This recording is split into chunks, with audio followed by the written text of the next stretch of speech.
16 अप्रैल 2021 की सुबह तामदीप शहर, उत्तर प्रदेश में सुबह की शांति एक अजीब सी आवाज से भंग हो गई। यह सामान्य उत्तर दक्षिण ट्रेन के आगमन का संकेत देने वाली सीटी नहीं थी, बल्कि एक दर्दनाक, कर्कश सीटी थी जो भयावह रूप से लंबी थी। इसके तुरंत बाद एक धातु की चीखती हुई आवाज आई, क्योंकि मालगाड़ी हिसात अचानक रुक गई। श्री अर्जुन, एक अनुभवी गेटकीपर जिन्होंने लगभग 20 वर्षों तक काम किया था, अपनी छोटी सी चौकी में जाग गए। वह जानता था कि कुछ बुरा हुआ है। अपने अनुभव से वह जानता था कि यह एक आपातकालीन सीटी और ब्रेक की आवाज थी। उसने जल्दी से एक हाथ में पकड़ी जाने वाली टॉर्च उठाई और अपनी चौकी से बाहर निकल गया। दूर से ट्रेन पूरी तरह से रुक गई थी। अर्जुन पटरी के किनारे दौड़ता हुआ गया। उसका दिल तेजी से धड़क रहा था और फिर टॉर्च की कमजोर रोशनी में उसने एक दृश्य देखा, जिससे एक आदमी जो जीवन भर ट्रेनों से जुड़ा रहा, डर से चीख पड़ा। रेलवे ट्रैक पर इंजन से लगभग 10 मीटर की दूरी पर एक महिला का क्षत विक्षत शरीर पड़ा हुआ था। तत्काल एक आपातकालीन संदेश तामदीप पुलिस और उत्तर प्रदेश पुलिस को भेजा गया। 30 मिनट से भी कम समय में पहली विशेष गाड़ियां आ गईं। पुलिस ने तुरंत पूरे दृश्य को सील कर दिया। लगभग 200 मीटर लंबे रेलवे ट्रैक का एक खंड। पुलिस अधीक्षक अपराध शाखा श्री राजेश कुमार, एक अनुभवी जांच अधिकारी, ने मौके पर सीधे कमान संभाली। शुरुआत में परिस्थितियों के आधार पर हर कोई एक दुखद आत्महत्या की ओर झुक रहा था। ट्रेन चालक और सहायक चालक, जो अभी भी सदमे में थे, ने प्रारंभिक बयान दिए। उन्होंने कहा कि जब ट्रेन सामान्य गति से चल रही थी तो उन्होंने दूर से पटरी पर लेटे हुए एक व्यक्ति को देखा। यद्यपि उन्होंने आपातकालीन सीटी बजाई और ब्रेक लगाने की पूरी कोशिश की, लेकिन बहुत कम दूरी के कारण एक त्रासदी को टाला नहीं जा सका, जो एक पूर्व नियोजित आत्महत्या जैसा लग रहा था। सर, ऐसा लगता है कि पीड़िता ट्रेन का इंतजार कर रही थी, एक युवा अधिकारी ने कहा। पुलिस अधीक्षक कुमार कुछ नहीं बोले। उन्होंने कार की हेडलाइट के नीचे केवल चुपचाप देखा। उनका चेहरा कठोर हो गया। उनकी एक आदत थी कि वे कभी भी आसान निष्कर्षों को स्वीकार नहीं करते थे। आत्महत्या या नहीं, चलो संकेतों को बोलने दो। उन्होंने मौके पर पहुंचे फोरेंसिक टीम से कहा। पीड़िता के शरीर को बुरी तरह से विकृत कर दिया गया था, जिससे पहचान लगभग असंभव हो गई थी। पीड़िता 25 से 30 वर्ष की एक महिला थी, जिसने हल्के नीले रंग की एक पतली नाइट गाउन पहनी हुई थी और उसके पास कोई पहचान पत्र नहीं था। फोरेंसिक टीम ने अत्यंत सावधानी से अपना काम शुरू किया। उन्होंने क्षेत्र को कई छोटे वर्गों में विभाजित किया, प्रत्येक कंकड़ और घास के प्रत्येक ब्लेड की जांच की और उस सावधानी से पहले विरोधाभास, छोटे विवरण, लेकिन एक आत्महत्या की धारणा को पूरी तरह से उलटने की शक्ति के साथ सामने आने लगे। पहली असामान्यता की खोज एक युवा फोरेंसिक अधिकारी दुष्यंत ने की। उन्हें मौके पर प्रारंभिक शव परीक्षण करने का काम सौंपा गया था। जब वह पीड़िता के पैरों की जांच कर रहा था, जो अपेक्षाकृत बरकरार थे, तो दुष्यंत को रुकना पड़ा। एक बहुत ही अजीब बात, पीड़िता ने जूते नहीं पहने थे, लेकिन रेशमी मोजे पहने हुए थे, और वे मोजे, भले ही वे खून से सने हुए थे, पूरी तरह से साफ थे। उनमें मिट्टी, बजरी या धूल का कोई निशान नहीं था। अतार्किक, दुष्यंत ने बगल में खड़े एक सहयोगी से कहा। उन्होंने तुरंत पुलिस अधीक्षक कुमार को यह खोज बताई। सर, पीड़िता के पैरों पर मोजे बहुत साफ हैं। निकटतम सड़क से पटरी तक की दूरी 50 मीटर से अधिक है। सभी तेज बजरी और पत्थरों से ढके हुए हैं। एक महिला जो नंगे पैर रेशमी मोजे पहनकर उस खंड पर चलती है, वह मोजे को इतना साफ और बरकरार नहीं रख सकती। ऐसा लगता है जैसे किसी ने उसे यहां गोद में उठाया या ले गया और धीरे से नीचे रख दिया। संदेह अंकुरित होने लगा। आत्महत्या करने वाला व्यक्ति अपने मोजे को इतना साफ नहीं रख सकता था। पुलिस अधीक्षक कुमार ने तुरंत खोज के दायरे का विस्तार करने का आदेश दिया। वर्तमान से एक 100 मीटर के दायरे में आसपास की प्रत्येक घास और प्रत्येक चट्टान को उलट दें, पीड़िता के जूते या किसी अन्य भौतिक साक्ष्य की तलाश करें। लेकिन 1 घंटे से अधिक की कड़ी खोज के बाद उन्हें कुछ भी नहीं मिला। मामले का रहस्य गहराता गया। इस बीच शव को पोस्टमार्टम के लिए राज्य फोरेंसिक केंद्र ले जाया गया और कुछ घंटों बाद प्रारंभिक रिपोर्ट टास्क फोर्स को भेजी गई, जिसे अभी बनाया गया था। यह आधिकारिक तौर पर एक संदिग्ध आत्महत्या को एक पूर्व नियोजित हत्या में बदल दिया। टास्क फोर्स के कमरे में पुलिस अधीक्षक कुमार ने सदस्यों को मूल्यांकन परिणाम बताया। फोरेंसिक परीक्षा के परिणामों ने 2 चौंकाने वाली जानकारी दी है। उन्होंने गंभीर आवाज में कहा। सबसे पहले, हालांकि ट्रेन से लगी चोटें शरीर के विरूपण का प्रत्यक्ष कारण थीं, लेकिन वे मौत का कारण नहीं थीं। गर्दन और श्वसन प्रणाली की जांच से पता चला कि पीड़िता की मौत दम घुटने से हुई थी। फोरेंसिक डॉक्टरों ने आंखों के कंजाक्तिवा और आंतरिक अंगों में कई रक्तस्राव के साथ साथ हायोइड हड्डी में एक छोटा सा फ्रैक्चर पाया, जो दम घुटने के विशिष्ट लक्षण हैं। दूसरे शब्दों में, पीड़िता को पटरी पर रखने से पहले कहीं और मार दिया गया था। घटनास्थल पर खून की मात्रा भी बहुत कम थी, जिससे यह निष्कर्ष और मजबूत हुआ। पूरा कमरा शांत था। दूसरा, पुलिस अधीक्षक कुमार ने जारी रखा, और यह भी एक बेहद दुखद विवरण है। परीक्षा के परिणामों से पता चलता है कि पीड़िता 3 महीने की गर्भवती थी। एक युवा महिला जो अपने गर्भ में एक निर्दोष जीवन ले जा रही थी, उसका गला घोंट दिया गया और फिर उसके शरीर को आत्महत्या का रूप देने के लिए पटरी पर रख दिया गया। अपराधी की क्रूरता और गणना ने सभी जांचकर्ताओं को आक्रोशित कर दिया है। यह एक अत्यधिक परिष्कृत नाटक के साथ छिपाई गई दोहरी हत्या का कार्य है। मामला अब बेहद जटिल हो गया है। वे एक हत्या का सामना कर रहे हैं, लेकिन पीड़िता के बारे में कोई जानकारी नहीं है। वह कौन है, वह कहां से आई है, और किसने इतनी क्रूरता से हमला किया? कोई और रास्ता नहीं है। टास्क फोर्स ने मीडिया में जानकारी को व्यापक रूप से जारी करने का फैसला किया। उन्होंने पीड़िता के पहचान के लक्षणों को प्रकाशित किया। पीड़िता 28 वर्ष की, 60 मीटर लंबी, लंबे भूरे रंग के बाल, हल्के नीले रंग की नाइट गाउन पहने हुए थी। विशेष रूप से पीड़िता 3 महीने की गर्भवती थी, और पहचान की संभावना बढ़ाने के लिए उन्होंने एक महत्वपूर्ण विवरण जोड़ा जो घटनास्थल से प्राप्त हुआ था। पीड़िता ने चांदी के प्लमेरिया के आकार के झुमके पहने हुए थे। उन्हें उम्मीद थी कि कहीं न कहीं एक परिवार होगा जो अपने प्रियजनों की खबर का दिन रात इंतजार कर रहा होगा और इन लक्षणों को पहचान लेगा। मामला अब बहुत भाग्य और जनता की मदद पर निर्भर है। फिलहाल उनका एकमात्र रास्ता व्यापक क्षेत्र में एक खोज नोटिस जारी करना है। आशा है कि कहीं न कहीं कोई व्यक्ति उन प्लमेरिया के आकार के चांदी के झुमकों से पीड़िता को पहचान लेगा। पीड़िता के बारे में जानकारी वाला खोज नोटिस, जो कम लेकिन विशिष्ट विवरणों के साथ था, जल्दी से मीडिया में प्रसारित हो गया। पुलिस अधीक्षक राजेश कुमार के नेतृत्व में टास्क फोर्स ने लगभग बिना सोए काम किया। हर जगह से दर्जनों सूचनाओं को प्राप्त और स्क्रीन किया, लेकिन 2 दिनों के बाद सभी सूचनाएं डेड एंड पर आ गईं।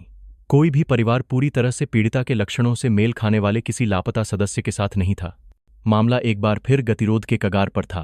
पीड़िता एक अज्ञात भूत बनी हुई थी, जबकि अन्य जांच लगभग कोई प्रगति नहीं कर रही थीं। पुलिस अधीक्षक कुमार ने एक नई जांच की दिशा तय की, एक ऐसी दिशा जिसके लिए बहुत अधिक विस्तार और धैर्य की आवश्यकता थी। उनका मानना था कि अपराधी चेहरा मिटा सकता है, उंगलियों के निशान मिटा सकता है, लेकिन पीड़िता के अतीत और रिश्तों को नहीं मिटा सकता। और चांदी के प्लमेरिया के आकार के झुमके उस अतीत का हिस्सा थे, एक गहने का टुकड़ा जो विशेष रूप से तैयार किया गया था। उन्होंने टास्क फोर्स की बैठक में विश्लेषण किया कि यह आमतौर पर एक सार्थक उपहार होता है। बहुत संभव है कि जिसने इसे खरीदा वह पीड़िता का करीबी व्यक्ति था। परिवार के आने और पहचानने का इंतजार करने के बजाय हमें सक्रिय रूप से उस व्यक्ति की तलाश करनी चाहिए जिसने इस भौतिक साक्ष्य का निर्माण किया। एक नई योजना शुरू की गई। झुमकों की छवियों को उच्चतम रिजोल्यूशन के साथ कैप्चर किया गया और सैकड़ों प्रतियां छापी गईं। खुफिया अधिकारियों को कई टीमों में विभाजित किया गया, जिसने एक अभूतपूर्व पैमाने पर एक स्कैन शुरू किया। उत्तर प्रदेश और पड़ोसी राज्यों में सभी सोने और चांदी की दुकानों और पॉन शॉप्स की जांच करें। यह काम घास के ढेर में सुई खोजने जैसा था, लेकिन इस समय उनकी यही एकमात्र आशा थी। 3 दिन चुप्पी में बीत गए। कार्यबलों ने कम आशाजनक परिणाम बताए। सैकड़ों दुकानों की जांच की गई थी, लेकिन किसी ने भी इस विशेष रूप से डिजाइन किए गए झुमके को नहीं पहचाना। लेकिन अंततः जासूसों के दृढ़ संकल्प को पुरस्कृत किया गया। खोज के चौथे दिन दोपहर में उत्तर प्रदेश शहर में एक गली में गहराई से स्थित 30 वर्षों से अधिक पुरानी एक छोटी सोने और चांदी की दुकान में एक प्रकाश की किरण दिखाई दी। जब 2 युवा जासूसों ने दुकानदार को तस्वीर दिखाई तो एक बूढ़ा सुनार, उसने अपनी आंखें सिकोड़ी और लंबे समय तक देखा और अचानक एक आवाज निकाली, यह झुमका। उसने फटी हुई आवाज में कहा, यह मेरे द्वारा ही बनाया गया था। मुझे अच्छी तरह याद है, क्योंकि यह एक विशेष रूप से डिजाइन किया गया टुकड़ा है जो ग्राहक द्वारा अनुरोध किया गया था। बहुत विस्तृत। मैंने केवल एक जोड़ा बनाया। जासूसों को अपनी कानों पर विश्वास नहीं हो रहा था। क्या आप निश्चित हैं सर? क्या आपको याद है कि यह झुमका किसने बनवाया था? निश्चित रूप से। बूढ़ा आदमी सिर हिलाया। मैं बूढ़ा हूं, लेकिन मेरी याददाश्त अभी भी अच्छी है। मुझे अपनी किताब देखने दो। ओल्ड मैन लुक ने पीली पड़ चुकी किताबों के ढेर में खोज की और लगभग 1 साल पहले एक प्रविष्टि पर रुक गया। उन्होंने एक पंक्ति की ओर इशारा किया, यहां है। ऑर्डर एक युवा लड़के ने दिया था जिसका नाम वीर प्रताप सिंह था। उसने अपनी पत्नी के लिए शादी की सालगिरह का 1 साल का उपहार के रूप में यह झुमका बनवाया था। मुझे याद है कि उसने प्लमेरिया के अर्थ के बारे में बहुत विस्तार से वर्णन किया था, अपनी पत्नी के लिए उसका प्यार। हम्फ, वीर प्रताप सिंह, एक नाम सामने आया था। जासूसों ने तुरंत पुलिस अधीक्षक कुमार को यह महत्वपूर्ण जानकारी बताई। आवासीय डेटा सिस्टम पर एक त्वरित जांच ने तुरंत परिणाम दिया। वीर प्रताप सिंह, 30 साल के, ने उत्तर प्रदेश शहर में एक स्थायी पते के लिए पंजीकरण किया और वैवाहिक स्थिति में पत्नी का नाम सामने आया, अनुष्का शर्मा, 28 साल की। अनुष्का शर्मा के बारे में जानकारी जल्दी से सत्यापित की गई। उम्र, ऊंचाई, सभी लक्षण पीड़िता के साथ पूरी तरह से मेल खाते हैं। टास्क फोर्स ने उसे खोज लिया था। गुमनाम भूत को आखिरकार एक नाम मिल गया था, लेकिन पीड़िता की पहचान जानने की खुशी जल्दी ही और भी बड़े संदेह से बदल गई। पत्नी की हत्या 1 सप्ताह पहले क्यों हुई थी? जानकारी व्यापक रूप से प्रकाशित की गई थी। फिर पति वीर प्रताप सिंह ने रिपोर्ट क्यों नहीं की? क्या वह नहीं जानता या वह जानबूझकर कुछ छुपाने की कोशिश कर रहा था? पुलिस अधीक्षक कुमार ने तुरंत आदेश दिया, वीर प्रताप सिंह की वैवाहिक स्थिति और वर्तमान पते को तुरंत सत्यापित करें, गिरफ्तारी वारंट तैयार करें। हमें यह जानने की जरूरत है कि उसकी पत्नी 1 सप्ताह से लापता है और उसने रिपोर्ट क्यों नहीं की। जासूसों ने जल्दी से उस अपार्टमेंट का पता लगाया जहां युगल रहता था, लेकिन इमारत प्रबंधन और आसपास के पड़ोसियों से पूछताछ करने पर एक और आश्चर्यजनक सच्चाई सामने आई। श्री सिंह और उनकी पत्नी लगभग 6 महीने पहले अलग हो गए थे। सुश्री शर्मा अलग रहने के लिए चली गईं, जबकि श्री सिंह इस अपार्टमेंट में अकेले रहे। इसने आंशिक रूप से यह समझाया कि वह अपनी पत्नी के लापता होने के बारे में क्यों नहीं जानता था, लेकिन इसने उसे संदिग्धों से बाहर नहीं किया। एक अलग पति, जिसके अनसुलझे संघर्ष और भावनाएं हैं, के पास अपराध करने का मकसद हो सकता है।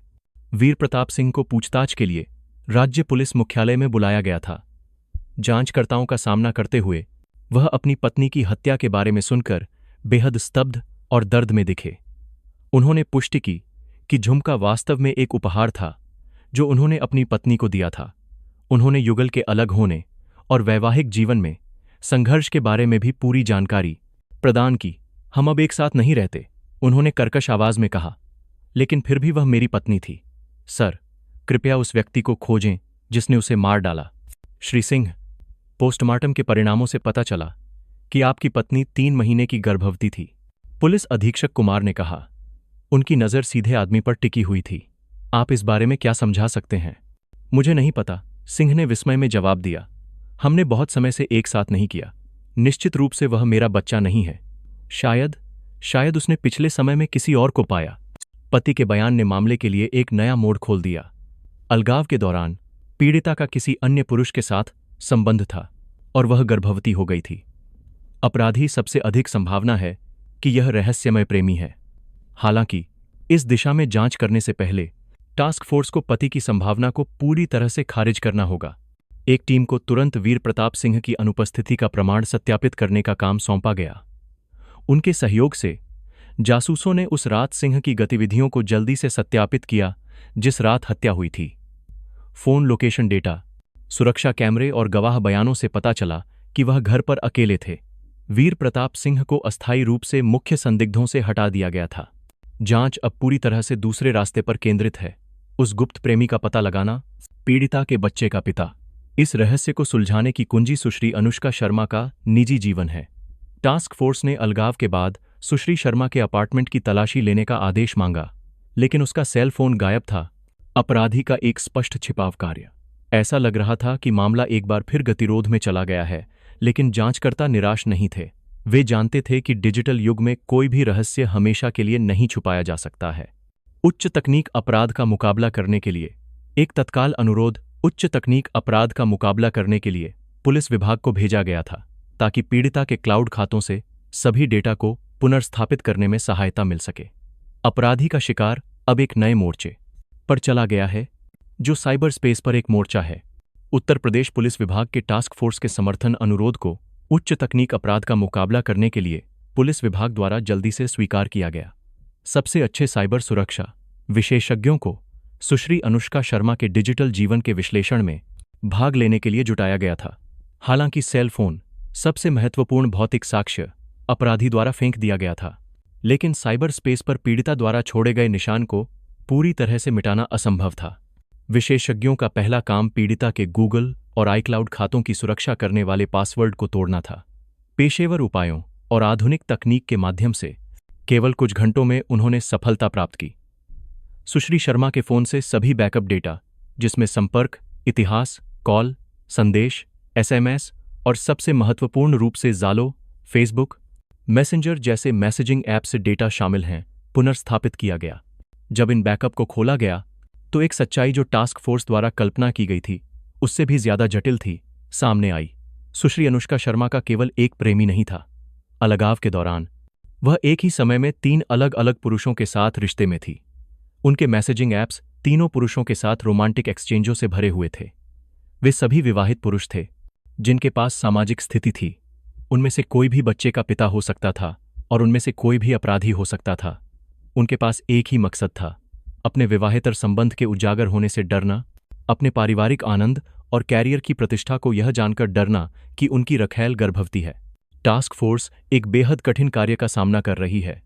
उन्हें बेहद गुप्त और सावधानी से इन तीनों पुरुषों की एक साथ जांच करनी चाहिए ताकि सांप को न मारा जाए।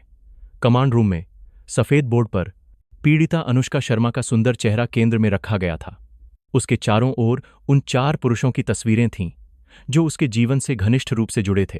अलग पति वीर प्रताप सिंह और 3 गुप्त प्रेमियों की पहचान की गई थी।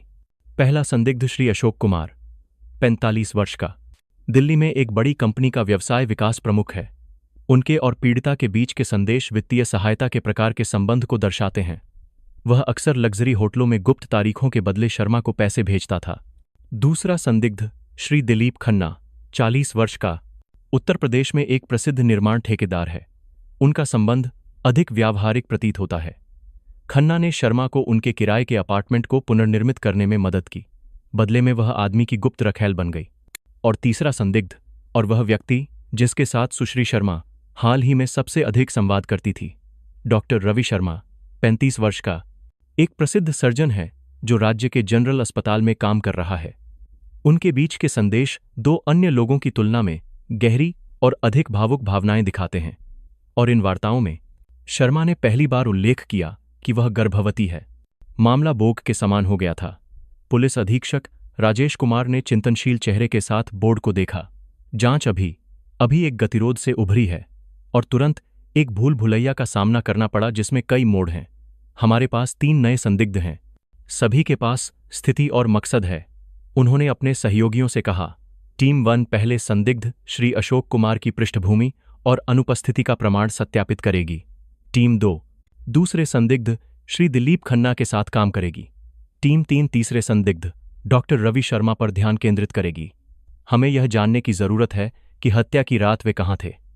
और इससे भी महत्वपूर्ण बात, हमें यह निर्धारित करने के लिए तीनों के डीएनए के नमूने एकत्र करने के तरीके खोजने होंगे कि वास्तव में बच्चे का पिता कौन है। सही अपराधी की तलाश अब शुरू हो रही है। हाथ में 3 नए संदिग्धों की सूची के साथ पुलिस अधीक्षक राजेश कुमार के नेतृत्व में टास्क फोर्स जांच के एक बेहद तनावपूर्ण और जटिल चरण में प्रवेश कर गई। इन तीनों पुरुषों के पास स्थिति है, परिवार है और सुश्री अनुष्का शर्मा को मारने का एक संभावित मकसद है।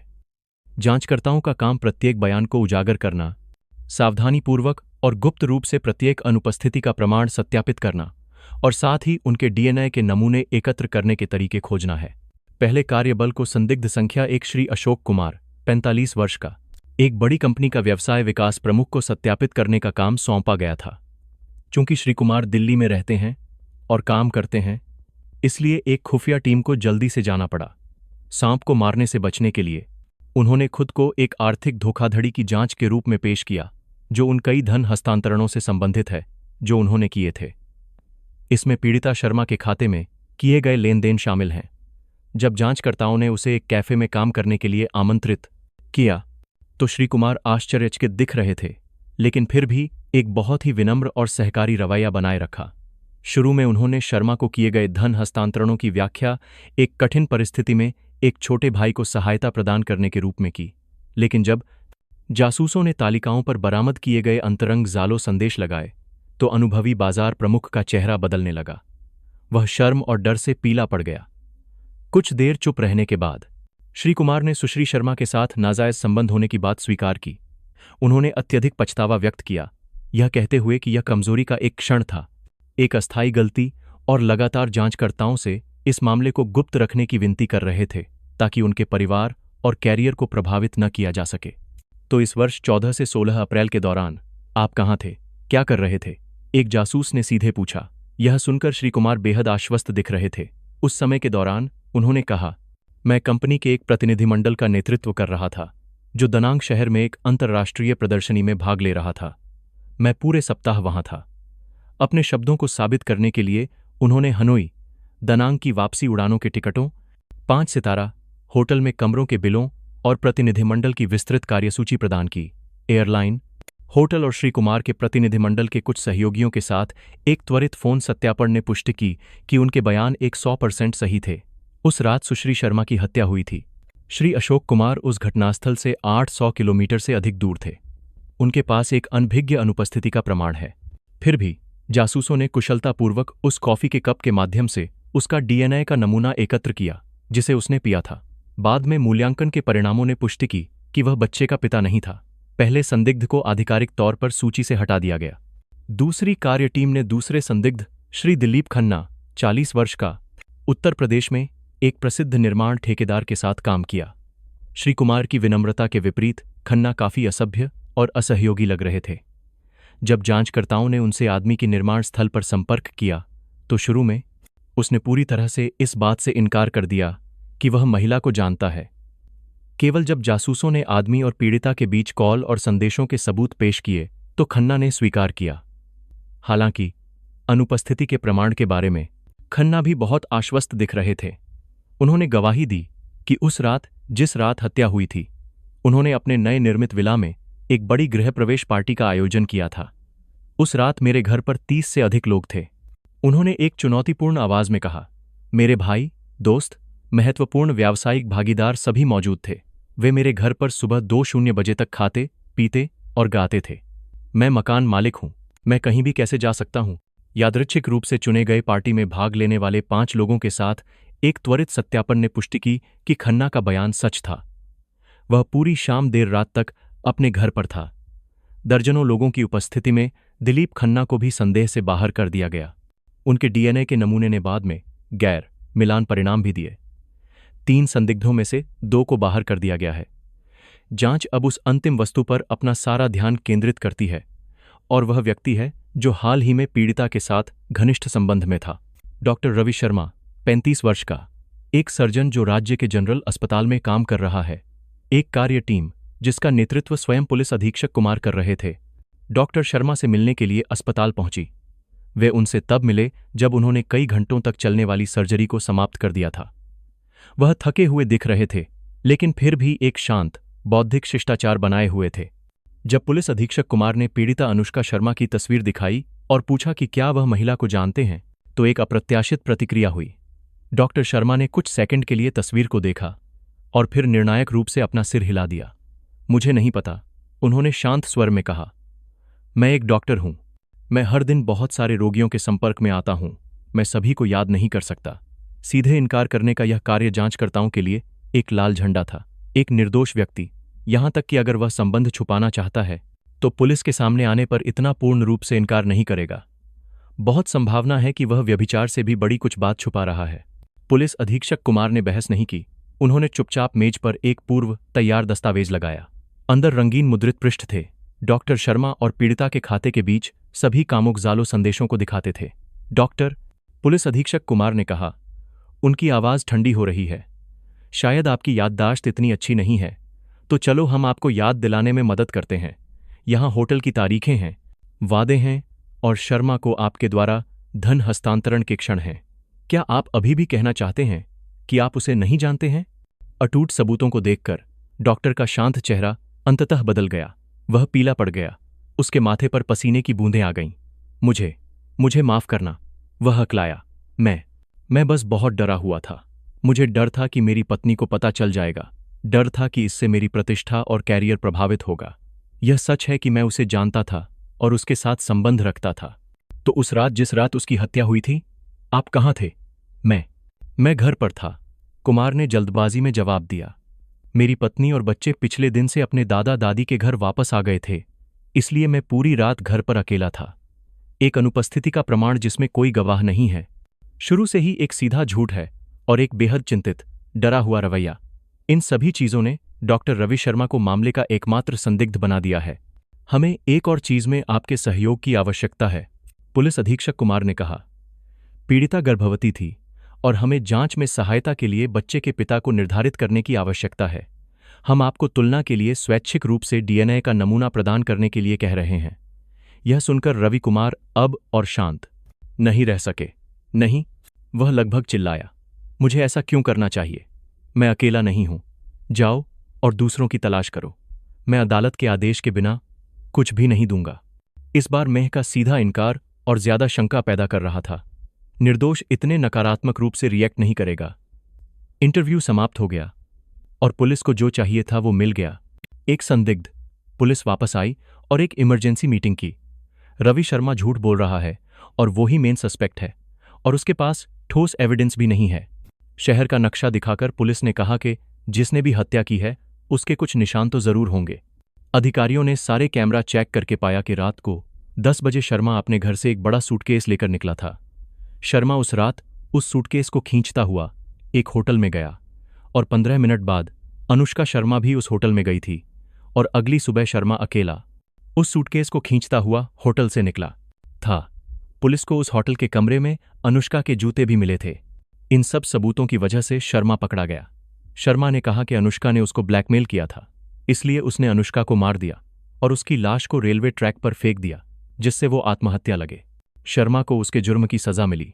इस कहानी से हमें यह पता चलता है कि प्यार में लालच और धोखा नहीं होना चाहिए और हमें अपने कर्मों की सजा जरूर मिलती है।